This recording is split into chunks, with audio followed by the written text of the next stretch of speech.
Hey y'all, thanks for coming out. My name is Paul Womack. They call me Willie Green. I am a producer and engineer from Brooklyn, New York, and I'm very happy to be here today to talk about a project, an album, a gallery installation. It's a lot of things that I did last summer called Press Play. Press Play was installed in a gallery in Manhattan called the Massey Klein Gallery from last June through last August, and it's an audio, visual, collaborative album. There's a lot of things involved into it, so we'll just jump in and start talking about it. From Massey Klein, from the press release, Willie Green's latest project utilizes a unique software process that converts an image into sound, effectively allowing him to sample select artwork from the Massey Klein Gallery's roster of artists. After importing images of each painting, print, or drawing, visual qualities of the art are translated into complex audio waveforms that are then manipulated into distinct instrumental sounds, including drums, synths, and more. Armed with only these avant-garde tones, Green has composed an original album, Press Play, that has been directly created from each work of art and is also a sonic expression of his own interpretation of each work. That's a mouthful, y'all. What does all that mean? What exactly are we doing here? We're sampling paintings. That's the long and short of it. That's what we get down to. But before we get into the specifics of it, let's start a little bit with the context of what space and what genre this project exists in.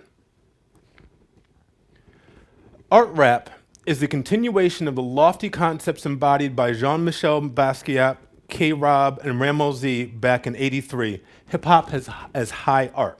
It's from Open Mike Eagle. Hip-hop's place in the cultural landscape has been often derided, culturally exploited, and economically bountiful for some, but if nothing else, it is always transformative and influential.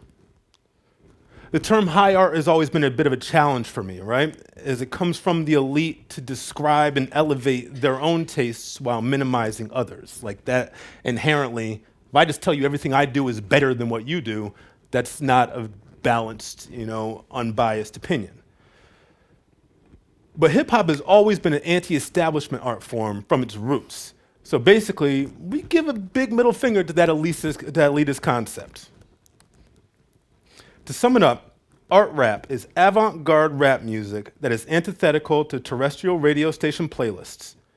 More broadly, the subgenre has some identifying characteristics, including, but not limited to, left field, forward-thinking production, unconventional song structures and cadences, explicit and protracted engagement with social and political issues, and absurdist metaphors and similes. It's from Max Bell from Bandcamp. That covers a lot of it. Sorry, my beard's all up in that microphone. Art rap can basically be anything as long as it has a genuine experimental or introspective sentiment. There are a lot of preconceptions that rap music must be this or must talk about that. But to me, art rap simply must have honest intent and strive to push artistic boundaries. Let's take a look at some of the a few notable artists in the genre. Arm & Hammer, Bias. These are my boys. These are my homies. They're my label mates. It's a duo made up of a Lucid in the front here and Billy Woods in the back. He does never show his face. It's actually, as far as anyone needs to know, that's what he looks like, just like that.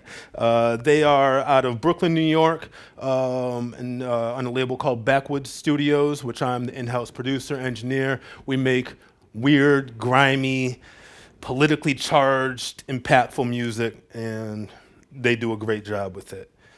Open Mike Eagle is actor, artist, and host of The New Negroes on Comedy Central. If you've seen that show, if you haven't, check it out. He's brilliant and hilarious and a phenomenal MC, and is also the man who coined the phrase art rap.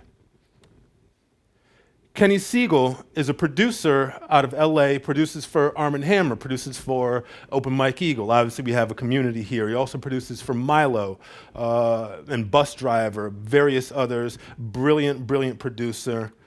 And Shabazz Palaces from Seattle actually descended from the pioneering jazz rap group Diggable Planets. Sure, you've heard plenty of their music, and just amazing sci-fi outer space, just very, very heady type of hip hop. I want to briefly look at what instrumental hip hop is, not as a separate genre, but just a description of this project. It is exactly what it sounds like. All beats, no rhymes. The modern concept of instrumental hip hop is mostly this. If you don't know about lo-fi beats to study to, trust, your students and your children definitely do.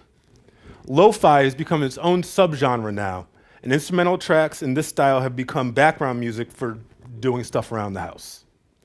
This is a real thing, by the way. This is a real image. I found this page after a quick search on YouTube, and that random moment, there were 27,000 people listening to this playlist, and this user has 4.3 million subscribers.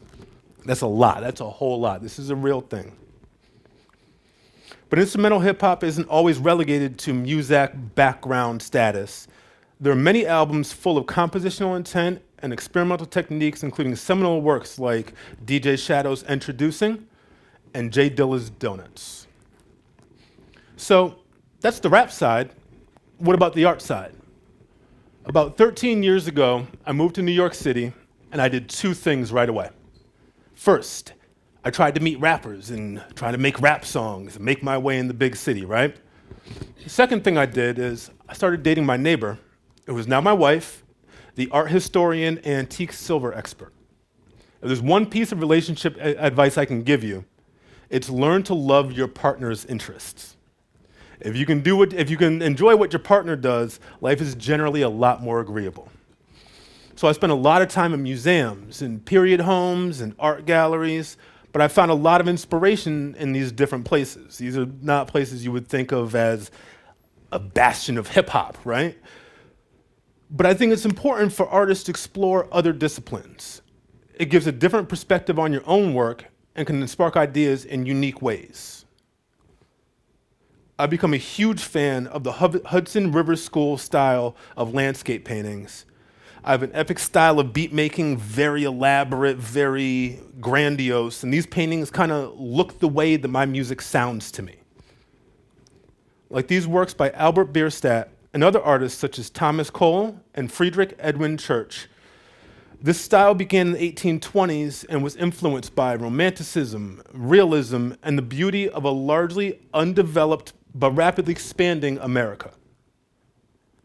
But are these paintings by 19th century white men really hip hop? I mean, nah, not really. But beauty is beauty, right? So why can't I be inspired by something different and flip it to work with my style? I mean, that's the essence of sampling. You find something different, you rearrange it, you flip it, and you make it yours, and now that's mine, right? Sampling, to me, is the same effect. It's an audio collage. Right now in the Smithsonian, there are photo collages hanging on walls in our nation's galleries collection. These are important arts. Well, a photo collage is taking bits of other people's work and reimagining them, rearranging them, and creating something new. Well, that's sampling, right? I find a record, I dig in, I find the right break, I find this horn stab, this little vocal bit, I put that together. That's a collage. So if it's good enough for the Smithsonian, it's good enough for me. Based off my attraction to this Hudson River School style, for my last project, Doc Savage, in 2016, I commissioned Canadian artist Graham Borland to put a sci-fi twist on this landscape idea. Doc Savage was an ambitious album featuring nearly 20 guest MCs. I don't rap, terrible rapper, you don't ever want to hear it. And it was loosely inspired by the sci-fi pulp fiction hero of the same name from the 1920s. I created the beats and sent them off to the rappers to write to, as the normal process, but I also sent those instrumentals to the artist for him to do his illustrations directly inspired by them. So the same way the rapper's gonna hear the beat, and it's like, oh, okay, this is dope. All right, this is where I wanna go, and this is what I wanna write. I wanted Graham to do the illustrations in the same way. I wanted to directly inspire what he was going to make. So he got them, no vocals. He didn't know what the songs were about, but I wanted him to create off the raw energy from the beats, just like a rapper. But we're not here to talk about that album. That's old. Let's get into the new. For Press Play, I had the privilege of picking and choosing from Massey Klein's artist collection. They represent a great number of artists. We decided that I was going to do 10 tracks for this album installation. So I got to sit back and chill and just choose my favorite pieces. I chose pieces I found visually inspiring, as well as pieces I hope would generate some interesting sounds. But I would have no idea what things would sound like until I actually started creating with them. Again, it's a whole lot like digging for records. You go and you pick something that's got an amazing cover art, or you look in and it's like, oh, well, I know that name who produced it, so it's gonna be something cool, or that engineer is brilliant, so it's gonna sound good. So when I sample it, it's gonna be great. But you don't know, and you might miss out. I've got a closet full of records that I don't listen to, but I've also had some luck and found some great pieces. So, you know, that's the excitement of it. You never know till you get it on the turntable. I also work with some textiles, like this one by Matthew Larson, a native of Lansing, Michigan. Matt makes incredible pieces using only yarn arranged in patterns on Velcro sheets. Very tedious, bless you. I don't have that kind of patience. But I was very interested in seeing how those subtle textures might impact the sounds that I would get from the image. Spoiler alert, not that much. But the fringe around the edges of the image did give me some interesting tonality. And I made sure the gallery provided me with high-res images of all the artwork, professional photographs, because scanning them proved to be a huge challenge because the scale of the images was just prohibitive. The piece titled Tanker 35 is a triptych measuring almost 6 feet long. So that's not just fitting in your scanner, you know. But for contact here, I made sure that I trimmed out any information around the fringes. Even just a white background, that's not part of Matthew's art, so that can't be part of mine, right? So I made sure to trim around that. So now I'm good to go, right? I've got the blessing of the gallery. They're excited for it. They're like, whatever you want to do, you've got about a year to get it all done, put it together. This is 2018, we sat down. So now I can do whatever. Like, they don't care. They're like, we trust you, Green, do your thing. So the first thing I create is rules. With almost infinite possibilities to do this, I need some kind of direction. If not, it's just literally into the ether. These sounds just don't exist in any way now, right? So I know how to make beats, but with just a concept and no idea what the sounds would even be like, I needed a starting point. Hence the rules. There's only one rule, short list. All sounds in each composition must come exclusively from its corresponding artwork. These sounds can be processed and manipulated in any way, but it must be derived from the original piece. It would have been real easy to make 1 or 2 sounds from each painting or whatever and just use them in some old beats, and no one would blink if I used my own drums or bass sounds. No one would really know, but artistic integrity is a thing. It's important. Because that's the easy way out, right? That defeats the point of the whole concept to fully capture my inspiration from this art. If I use a drum pack from Splice, that's not the exercise. That's not what we're doing here. So this is the primary tool that I use for creation. This is Sonic Photo from Skytopia. I had the initial idea for the project, and I knew that image to sound software existed, but I need something flexible enough to create a wide range of sounds. It can't just be, okay, well, this just converts to this and then deal with it. I can't compose a song, let alone an album, from just, some random bleeps or bloops, or really probably static. The standard thing you get from an image, and I'll show you, is not the most musical, not necessarily the most pleasant thing, but I like that challenge. I'm a firm believer. You can take any sound and make it into something that you can compose with if you have the wherewithal and you have the knowledge, right? So Sonic Photo has that wherewithal and has enough adjustable parameters to allow me to create. So let's look at the whole project through the lens of one song, because if I go through 10, y'all will be sick of me. We're going to look at it through Julia Dall'Olio's G82D. It's the name of hell to show that. This image here, which obviously, when we import it, you see, first thing you notice, the image of the display of the image appears skewed. But I decided that didn't really matter to me for a couple of very important reasons. First, and most primarily, is the sound time control. This is typically one of the first parameters I'm going to reach for, as the duration of a sample has a huge impact on the sound that I'm creating. If I'm trying to make a hi-hat, I don't want a 15-second sample. Nobody wants 15-second hi-hats. It's too much, right? So if I'm making a kick drum, it's going to be short. If I'm creating a snare drum, it's going to be even shorter, right? Because for that kick, I want that tone. For the snare, especially for modern hip-hop snares, it's usually a more short, quick, nearly a clap. So the snare is going to be shorter. And then for hi-hats, I'm going to want to make it even shorter because I want, if you're familiar at all with trap music, which is not my lane of hip-hop, but most pop music in general now is very influenced by trap hi-hats. If you listen to the radio, you've heard the very fast, possibly super annoying hi-hats that you hear on everybody's song.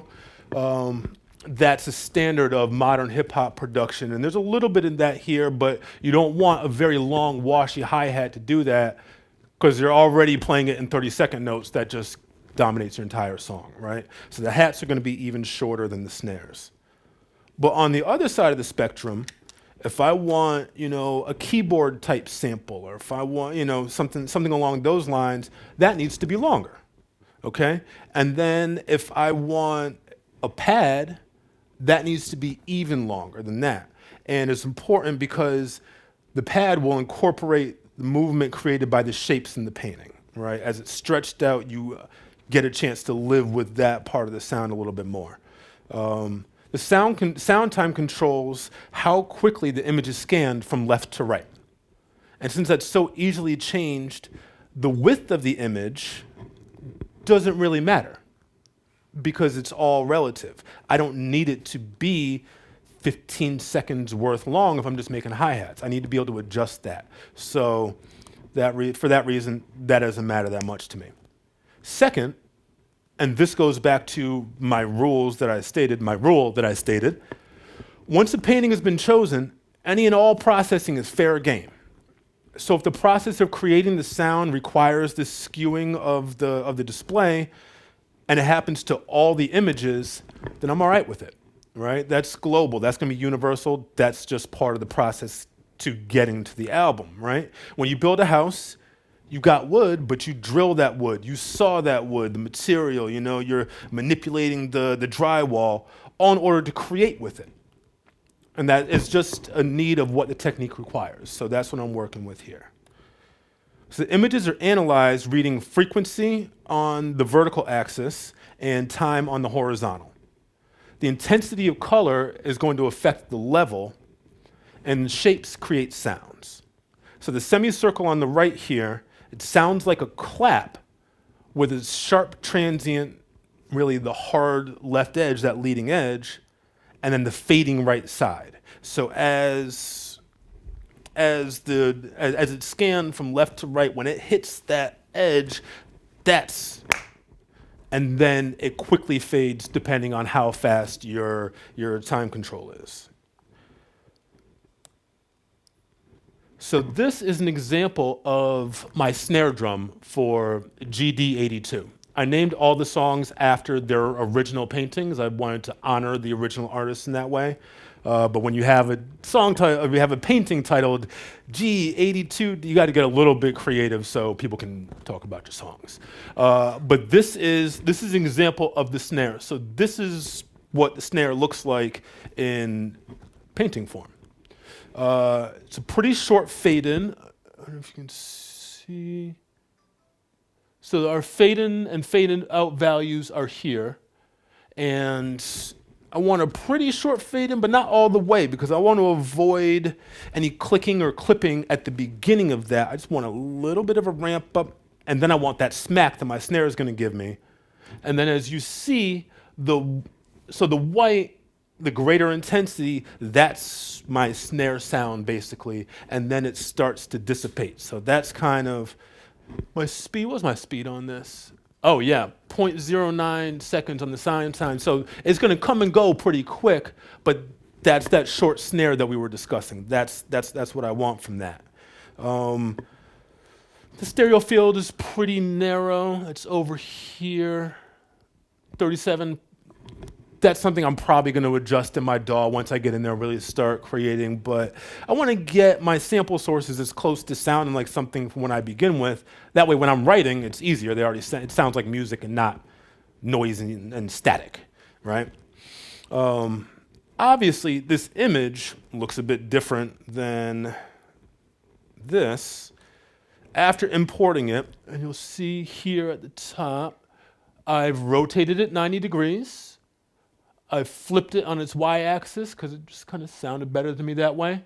And I inverted the colors. And that,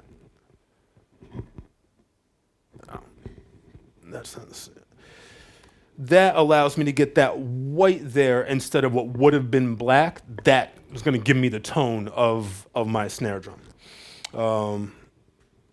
Again, the rotating, inverting, and all that, totally fair game. Now, a kick drum will be similar. A lower filter range here, and we're gonna get into this a lot. Down here are some of your most critical parameters: lowest frequency and the highest frequency. Those are essentially those are your filters.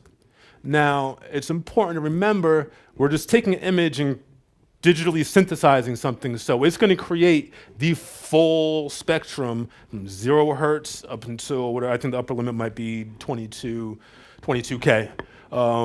You don't really want to be pumping a whole lot of like 2 hertz into your records, right? You're not going to hear it. It's going to kill your headroom for your dynamics. Maybe kill somebody's speakers if they decide to turn this up. It's hip hop, so you want to play it loud. You want to rattle someone's trunk. You don't actually want to blow up their whole sound system. Then they're guaranteed to never play your record again. So you want to be careful to always, even on a kick drum, for a kick drum, I might take that lowest frequency. I might take that down 30, maybe 40 hertz, somewhere down there. Want that bottom so it hits you in the chest, but let's not blow anybody's stuff up. They don't like that. I've got actual sonic photo session up. So this here is another sound from this song. It's a pad. So as opposed to the shorter sound that we had, I chose this because I can move the parameters and really let you hear what it looks like. So as I have it set, this sound for this song sounds like.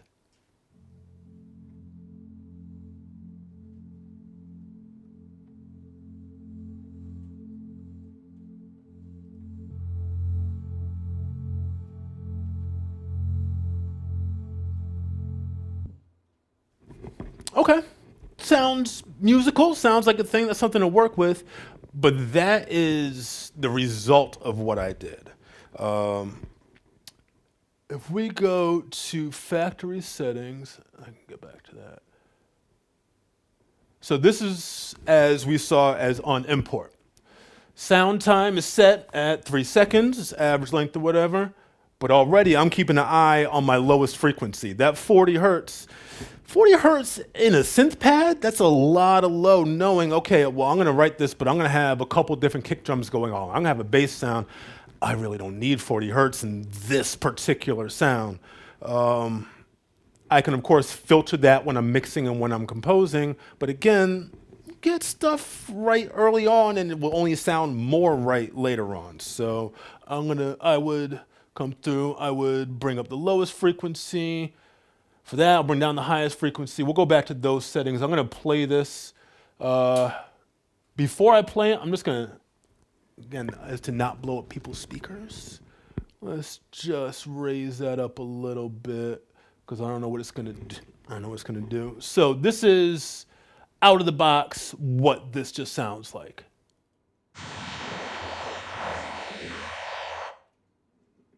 Okay, so that's cool. That, to me, just hearing that, it's like, okay, so that's something to start with. There's interest there. If I stretch this out, let's slow it down a little bit, and then maybe we can get a little bit of, Let's see what this does.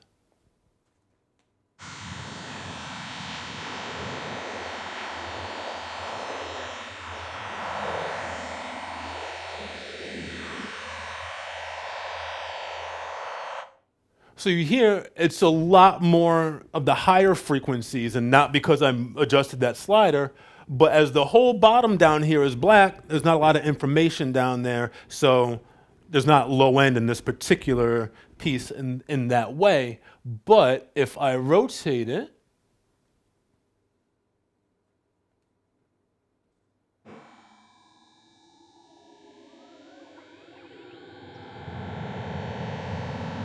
now we see that bottom come back in like that. That's cool. I wish I'd done that for the record. I like that. No, but there's other cool sounds on the record. Don't worry, we're gonna get into all of that too. So there's plenty. I'm just gonna go. I got a list of all the parameters here. Let's get into it a little bit. Obviously, we talked about the high passing. Here, this feather control is basically a soft knee control. These filters, because I mean, this isn't it's not Pro Tools, right? It's not Cubase. It's not designed to make records. It's just giving you sound. So these filters are just brick wall filters on either side that may or may not be, probably is not going to be what you want. So that feather control there literally lets you feather down that edge a little bit and soften that up. Right next to it or below it, the brightness, well, it does what it sounds like, right? It's a balance control. The higher values skew things toward the higher frequencies. Make sense? Brightness, want it brighter, you turn it up, right? Tone is, in practice, pretty much the same thing. According to the developer, tone determines whether the picture is mapped to the sound linearly or logarithmically. I know some science. That aspect of it is a bit beyond my understanding as far as what that's doing to the what it's doing under the hood. But what it's doing to the sound is very much like that brightness control. A lot of my process with this, dealing with brand new stuff, is just trial and error, experimentation. That's the fun part of making music. Is I don't know what that slider does. Well, slide it. Let's see what it does. Right. So that was tone, very much. Even the manual says very much like brightness. But hey, there's another one. Harmonics, on the other hand, the lowest value on the harmonic slider. I don't know if you can see that. It's way down at the bottom. Get out of here, taskbar. Way down here. One is a sine wave. No harmonics, right? Or can we go all the way down? Can we go to 0? Because 1 would be the first harmonic, wouldn't it? Well, that's science for someone else to worry about. The sine wave, you begin with the sine wave, and as you raise that value, you're going to add overtones and harmonics, you know. It's musical. And then the step control next to it skips certain harmonics, and the H tone control will brighten the harmonics. It's basically the brightness control, but just on those harmonics. So these are the general tone shaping tools, but instrument and harmonic quantization is where things can get wrangled to be a lot more musical. As it is, we're just dealing with just the sounds. I'm going to reload my project. Let's get that pipe pad back. Here's my one. So this is where we started with. And as you see now, I don't know if you can see on the bottom right over here, there's a blue box. We've checked this now. This is where we really start to get busy. So sounds can be forced to a specific pitch where I can create bass sounds or lead lines, or it can be forced to create a number of intervals to create chords. So this is a big part of press play, because creating pads and textures and all that, like, that's cool and it's very necessary, and that's where the bit of the flavor is, but it's not so avant-garde that I'm just going to play some noises for people and want them to listen to it as an album. These still need to be songs and full compositions, so I need to be able to lock into some actual harmonic content here. So what this does is it lets me make chords the same way I might listen to a jazz record and hear a keyboard and say, ooh, that chord progression is nice. I want to chop these chords out. Well, now I'm creating these chords in from the sample source, but I'll create a G major 7. an E minor 7. I'll create each one, and then as I'm composing, I'm going to drop these in. I'm going to put them in the same way as if I had chopped those chords out of a jazz record. So that's it's important to me that it always still have that chopped sample feel. Like that's the essence of it, right? If I just wanted to go in and just play everything out like a keyboardist, first, I'm not a keyboardist, it would sound terrible, but also that's not the vibe, because that's not how I create this style of music for where I wanted to go with this. That's the essence of sampling. It's you go in the crates and you're digging and you get your fingers dusty and all that. This is the moving knobs. This is the finger dusting. All right. So let's actually look at the composition a bit. I brought Cubase with me, and this is the session from this song. We won't listen through the whole thing because we've got somewhat limited time, and I want to have some time for y'all's questions. So we won't just listen through, but we will. I'll give you a bit of a taste of it, and then we'll look at how I got these sounds.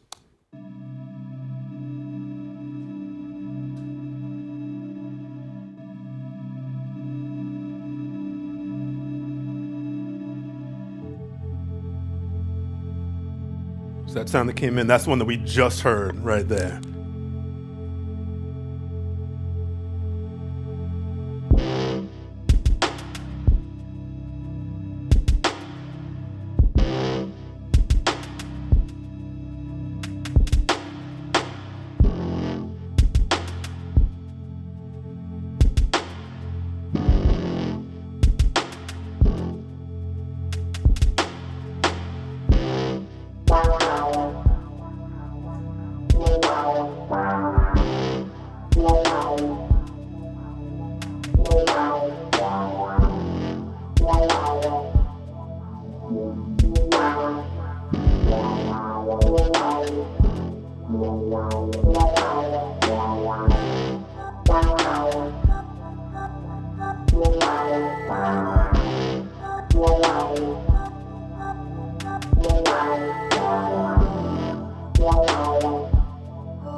Now, well, for a second, we'll jump into the end of the song a little more later on, but you see we're starting to get, we've got a few kick drums, we've got, snares and hi-hats, a couple snares in here, a number of different leads, and then a bunch of other stuff going on. So once I have my sounds from Sonic Photo, and I make my beginning sample pack, now all bets are off. As long as I use these sounds, I can run them through whatever plugins I want. I can run them, I got things, you see at the bottom, these amps, these amp tracks, I'm running them through guitar amps, different things. It's all still from the painting, it's still the painting, but now we're in my domain. I can't paint a picture, but I can do this, right? So the first thing I'm gonna do, I open up my session, and on my iPad, I would always have the original image up next to me. Now, I don't want things to be overly referential. There's one called Black Panther 3D that does sound a little growly. Well, But in general, I don't want it to be too right on the nose because that's not that interesting. But I did want to be directly inspired by the art. Like, that's the exercise here. I want to look at it and sit back in my studio, and when I feel a certain way from it, I want to compose with that. So the images were always up. In this particular piece, we have 5 drum tracks. It's actually only 2 discrete drum sounds. I made a kick and I made a snare for this song. This is the last song on the record, but also the last song I happened to write for the album, just how it happened to go. But by this point, I had streamlined and understood my process, a good deal better.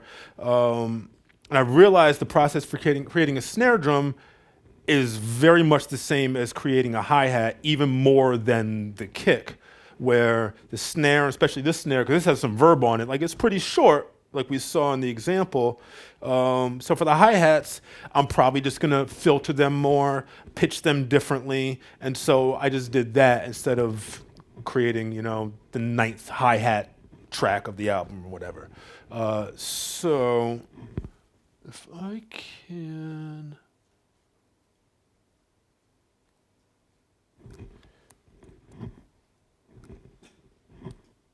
this is what I'm looking for here. So I'm playing back. When I mix, I take my MIDI and I render it down to audio because that's just how my life works. But in composing, there are a few different tools I use for that. So Groove Agent is Steinberg's drum sampler.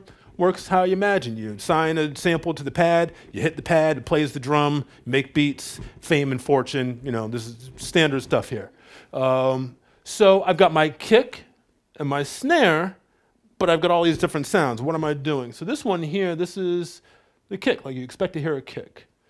I'm going to unmute these because that's going to help you hear it.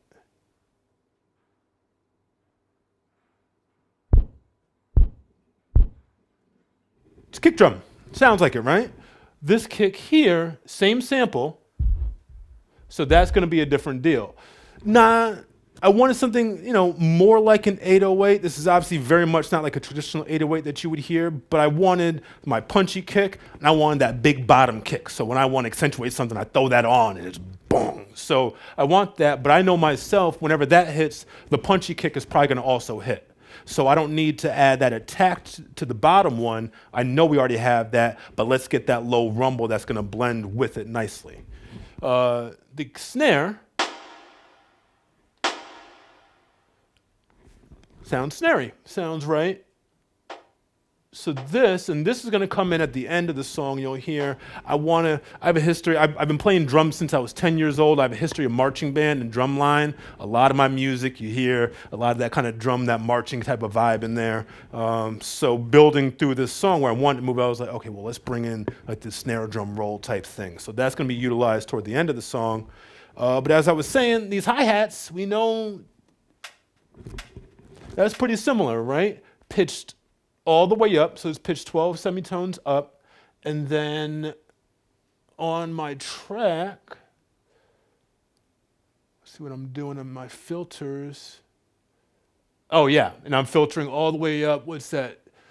1.7K, almost 2K, because I don't need any of that bottom stuff. Again, we're generating frequencies that we may not need in everything, and specifically in the hi-hat track. There's no use of 200 hertz in a hi-hat track. All it's doing is ruining your song. All right, that's extreme. But we don't need that, and especially not in this example. So all of that's gone. So that's how I turned that snare drum to a hi-hat. I'm sure I probably rolled off a little bit of the attack there. Yeah, not that much. Transient design and transient shaping is a big part of using these painting sounds. Because remember, these are not real live drums. So our kick sounded like it did. We'll open that up. But then I want to open up.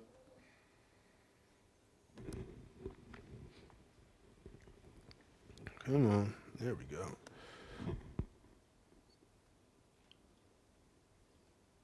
So let's see what we're doing on this kick channel.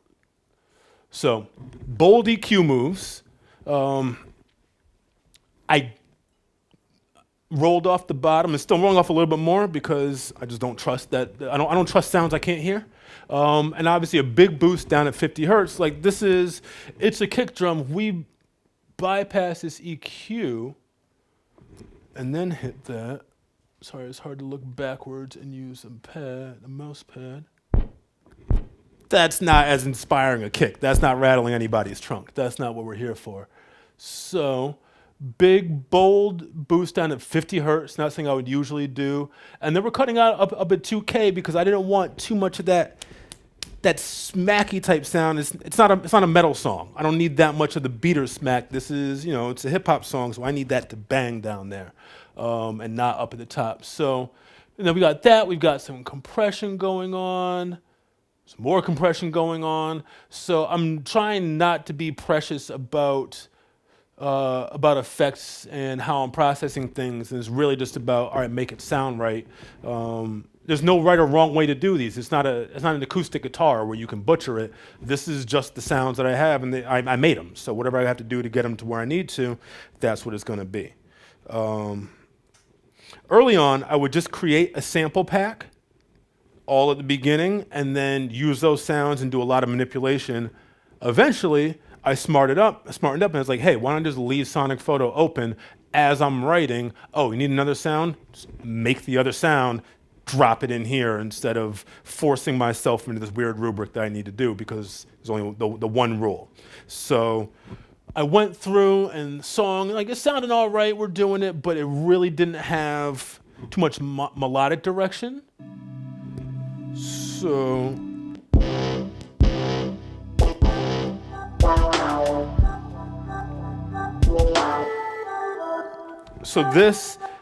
that track I actually wrote the day before the gallery show. We're installing and I'm late to the gallery and I'm calling my people, I've called everybody over there. I'm like, yo, I'm gonna be late because this is really not done. Like, bro, we had to hang it, like we open in 2 days. And it's like, yeah, I know, but I really need this synth sound.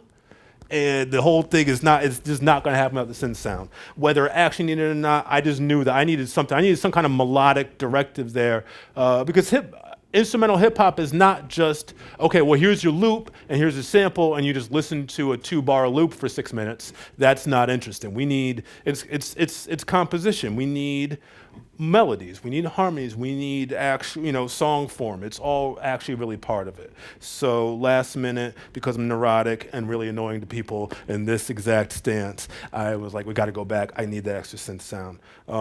So I would just work and continue to add stuff when I needed it. Go back to these drums a little bit more because I'm a drummer by trade and that's what I like to talk about.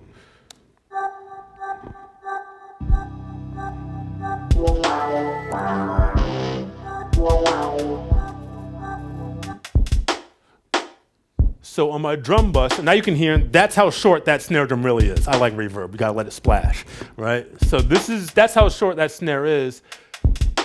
And I'm doing things on the individual tracks, but inserts on here, I'm using the OEK Sound Spiff. If you don't know them, they do Spiff. They make something called Soothe. Plugins that are so useful and cool, it feels like cheating a little bit. So Spiff is a transient designing software. All my plugins are gonna open up over here. Come on. There you are. So again, I needed a little bit more punch from that kick. I need a little more snap on my snare. So I'm adding a little bit of punch there at 100 hertz, but it's not a shelf. I'm not bringing up that whole bottom because I don't want to add, if there's any spare leftover 20 hertz, I really don't want to be bringing that up. I'm trying to be very careful. I almost ruined my monitors at the studio. I was very upset. Will never happen again. And then just a little more smack at, I don't know, where is that?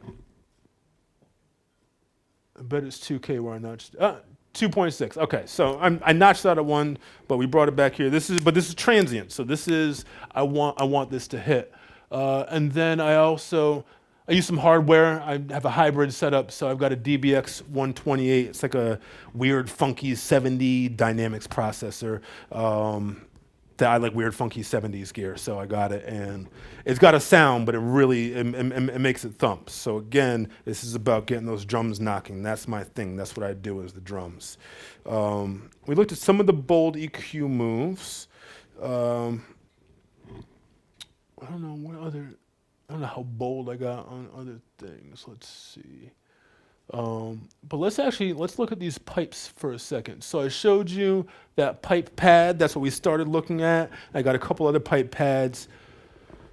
But this is where I really want to address this as if I was dealing with samples for a record. So I've got these different sounds and they're doing different things, but I want them to feel glued together. I want to marry them, so I'm processing them together. So if something squeezes somewhere, it's going to affect another sound, but that's what gives it that interaction.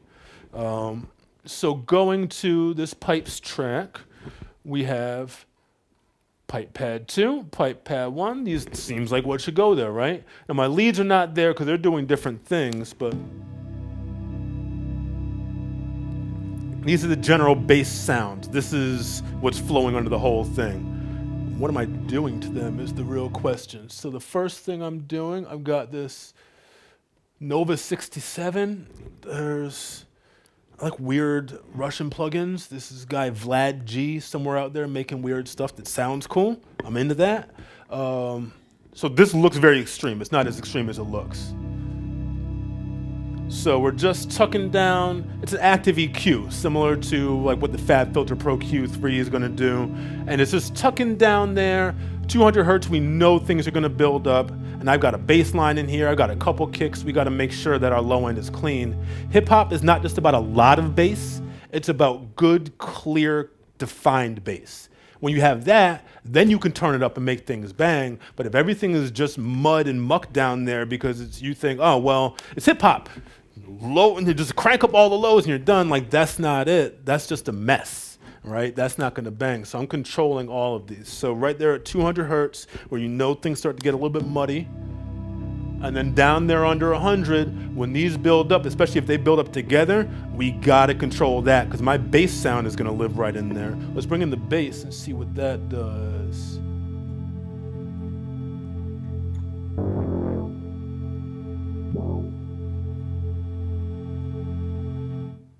And of course it stops sometime. So, I mean, it comes in and out, but I want them to work together, but I want it to be full when necessary, and then I want that stuff to get out of the way when other things are trying to happen. So, then I've got that Fab filter that we were talking about. I really should have opened all these plugins on the window. So what I'm doing here, I'm using this in a mid-side configuration because I want to take out any stray stuff on the sides, and I want to focus my bass down the middle. I want my low end focus on the middle. If you've got a lot of bass on one side or the other on the mix, when you listen to headphones, you're walking around like this because everything is left heavy. This is very uncomfortable. Don't have your listeners walking around like that. It's terrible. So just want to focus the bass. Same thing again up here. I want to make sure that in that mud area that's not building up on the outsides, because this entire project is designed to be listened to in headphones. I'll show you some pictures of the gallery setup in a minute, but I was very lucky. AKG sponsored the event and gave us some very nice headphones, the Case 275s, and I knew that this is going to be experienced in headphones. So I had to be very clear and very aware of my stereo field and my stereo processing and how all that's going to work, because this is not just, I mean, you can get this online now, but it's not just coming out of a mono Bluetooth speaker on the other side of the room. People are intently going to have this on, so I need to be very careful with my stereo. How's my time doing? Okay, we're okay. Starting to pull towards the end, so if anyone has any questions, raise your hand. You don't have to wait for me. It's a conversation. I've been talking at y'all for a while, but please let me know if you have a question, because I could go all day. So what else do we have? And then a little compression, and this is a good trick of mine. If you are wondering how to make sure that your kick drums are knocking in your rap songs, that hit is really hitting there, I'm gonna unsolo this. I'm gonna show you. So this is the Wave C6. You've probably seen it. It's been around for a while, but this is the sidechain version. I'm using the sidechain version because I want these pipe tracks with all that bottom. I want the low end to duck when the kick hits. I don't want the entire thing to duck when the kick hits. There's certain styles for that. The album Donuts, the Jay Dilla album I showed before, that's a great example of that. That's his style. This is not what I want to do here. But I want, when the kick hits, for this to duck and get out of the way so I get that full smack, and then it comes back. So.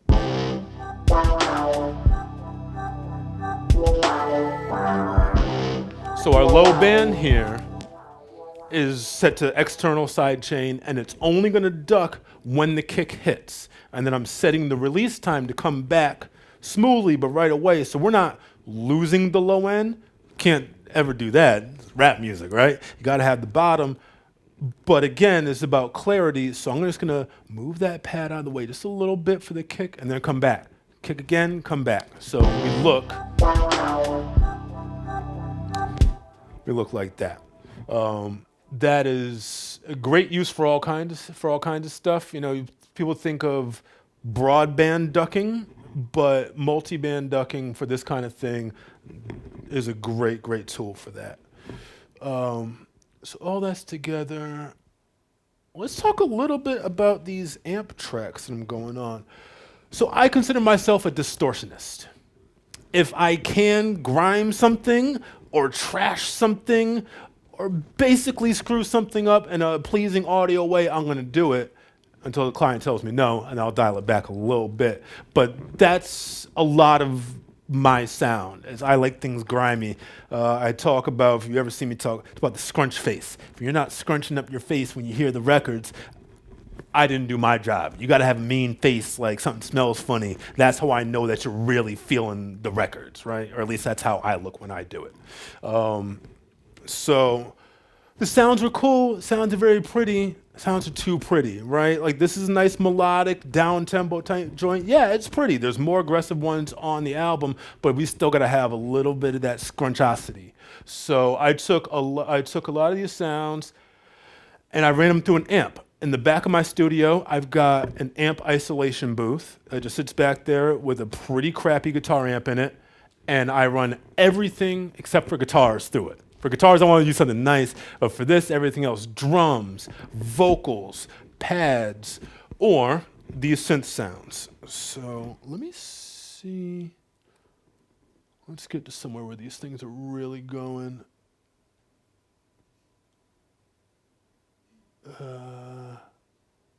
Let's jump to marker 6. That should do it. Actually, let's go over here.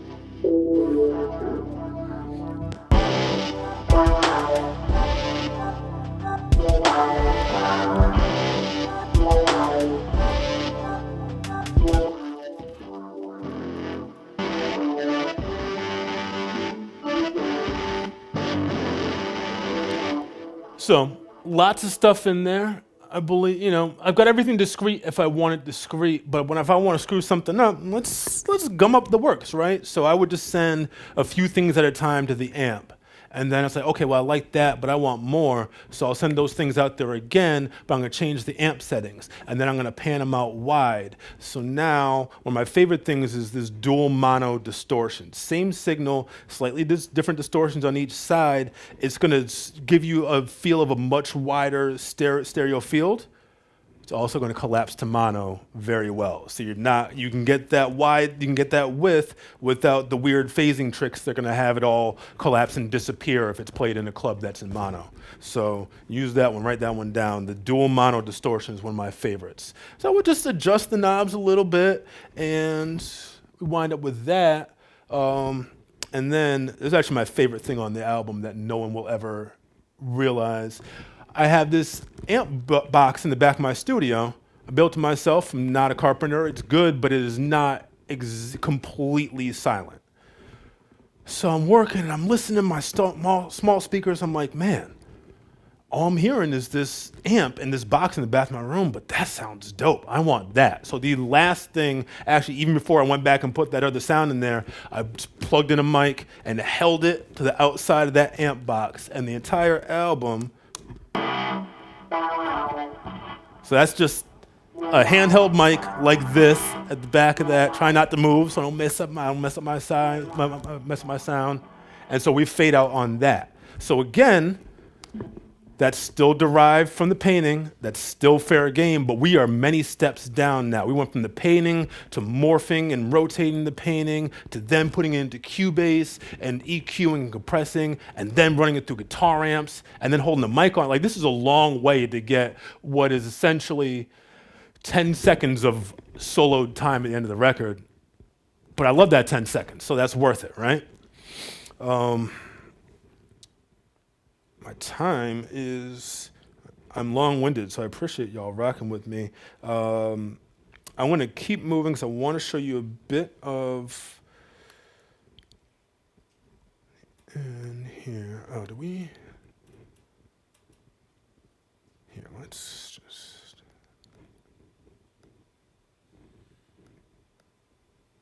There's my slides, right?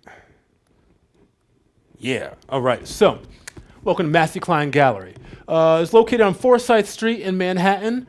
Forsyth Street probably means very little to you, but it is Lower East Side. There are tons of galleries all around. This is, along with Chelsea, this is one of the two very hot areas of New York City to have an art gallery. And I'm lucky that I have good friends with an art gallery who believe in my music.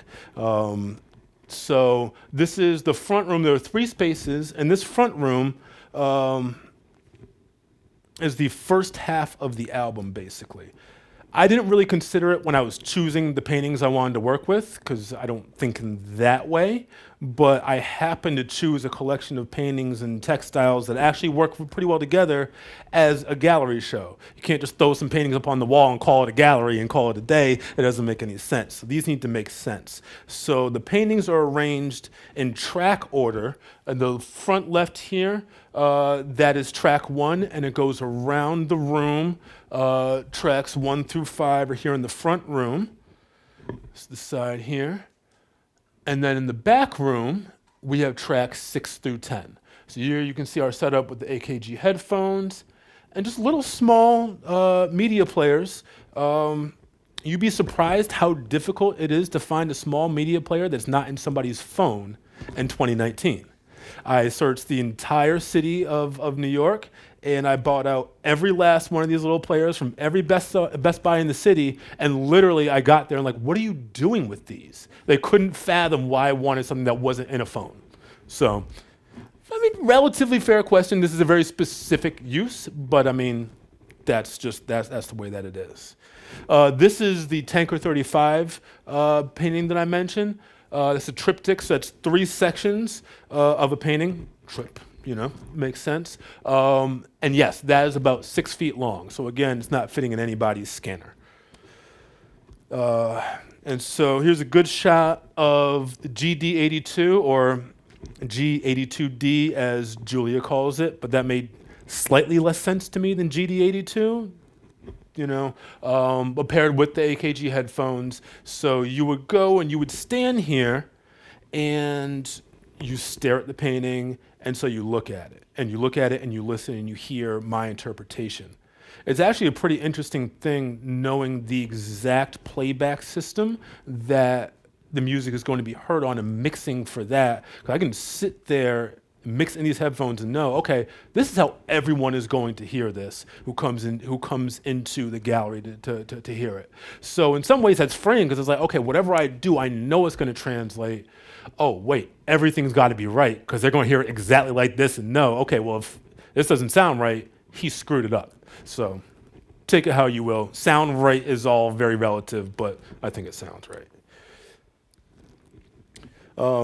But the setup of one pair of headphones at each painting actually kind of presented an interesting compositional question.